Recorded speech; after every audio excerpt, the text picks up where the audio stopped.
the betting, the not so much anymore, is more down to my own fault. I need to get studying again to get the edge back. But yeah, it's a great product.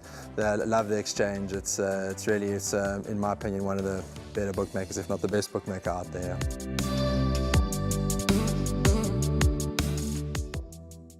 The seventh race on the card that Graham and I are going to discuss is the Track and Ball Oaks, a Grade 2 event over 2,400 metres, where at this point in time all 10 runners will face the starter. The race will run at 3:20, and what do we have for you? We have the rerun of Hold My Hand, the rerun of Dawn of a New Day. Raheel chatted to Peter Muscat and Dean Kannemeyer. Her crown comes on the outside of runners. Inside the 300, Time Flies, Peach Daiquiri. Silver Darling, Loom Lodge on the outside. Towards the inside, Rain in Holland's trying to pick them up. A four-way go the last 100. Rain in Holland now finds top stride. Another breathtaking win from Time Flies, Silver Darling. Then we have a photo inside. Sister Light trying to warm up. 300 metres to go. Time Flies now being asked the questions. Dawn of a New Day now looks a danger on the outside. Time Flies on the inside. Dawn of a New Day, though, is now coming with a big performance. They wide apart, Time Flies and Dawn of a New Day. Time Flies is digging in. Maybe just held on, they very wide apart. Well, on ratings, she can't be competitive. However, as you say, she sees out every inch of the mile and a half, and she will still go further. So I think there's doubt on a few of the runners in the race, whether they're going to see out the mile and a half. So that when they coming back, she'll be still running on, and despite the rating difference between her and a lot of the other fillies in the race, I think she could earn on Saturday. Yeah, good solid form. You know, the filly that beat her last time, I think, came around second in Group 1 the other day, which was the most encouraging. But as you correctly say, 2,400 metres, we know if she's going to stay the trip, the race will tell. But her form is good and it's solid, and she's a filly it's taken time to mature, and she's now really looking like a matured, strong filly. Quarters built up, and if she stays the trip in a competitive Oaks, I think she's a filly that probably could make a best of them. Okay, lovely packages there from the trainers, and an interesting race again, Graham. I was listening to every word that Peter Muscat said about Rocky Reef, and I understand his reasoning, etc. Rated not to really get a blown.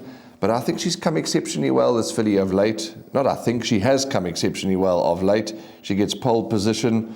I quite like her. I'm prepared to take a chance with her and make her my first choice.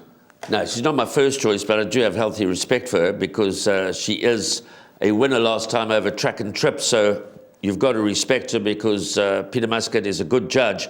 And he once commented there's a Prix de l'Arc de Triomphe winner in her third dam. So she's bred to stay all day, and she's out of a mare by Rock of Gibraltar. So she's only had limited opportunity over this trip to actually put a rating together. So yes, she definitely must go into the play, Rocky Reef. She's not my first choice. I'm going to go with the unluckiest horse in the race and probably the highest rated one-time winner in the country, Hold My Hand, to finally get some luck. I think the Daughter of Gold Standard will see out the trip. She just gets no luck in running ever. Surely this time Richard Fourie will absolutely be able to find a clear way through. He's only ridden Hold My Hand once, and that was the time she won. So it's been a long time between drinks, but Richard Fourie won her when she won a maiden, and I think they're going to be a winning partnership reunited. But it's not that easy. Of course, Dawn of a New Day, you've got to have healthy respect for. None other. Won the South African Oaks, ran a good race in the Willavington. Lucky's in town with 2 live runners. Samanga Kumalo takes the ride. So none other is my second choice.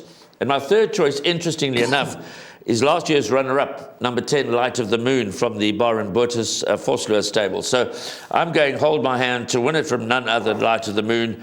And then I'm also going to consider Rocky Reef and Dawn of a New Day. Okay, a tough renewal of the Track and Ball Oaks. Very difficult race. I'm looking for a bit of value. Although she is my narrow first choice, rather more of an each-way choice, Rocky Reef. Hold my hand, I couldn't agree with you more. None other, I'm sure, is going to run an absolute cracker. So it's a tough Oaks, and so it should be. It's at a grade 2 level, and an interesting race awaits. You've heard what we like. I'm looking for a bit of value. I'll have more places than wins on Rocky Reef. I think she could run a cracker, but it's nowhere near as easy as that.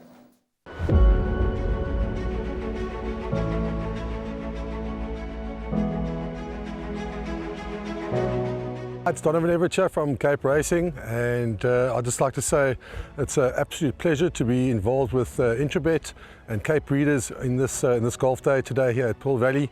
It's fantastic for the industry to see all the relevant stakeholders coming down and having a good time and networking, and it's exactly what the industry needs right now in terms of moving forward and recreating some positivity to take us forward into the next year.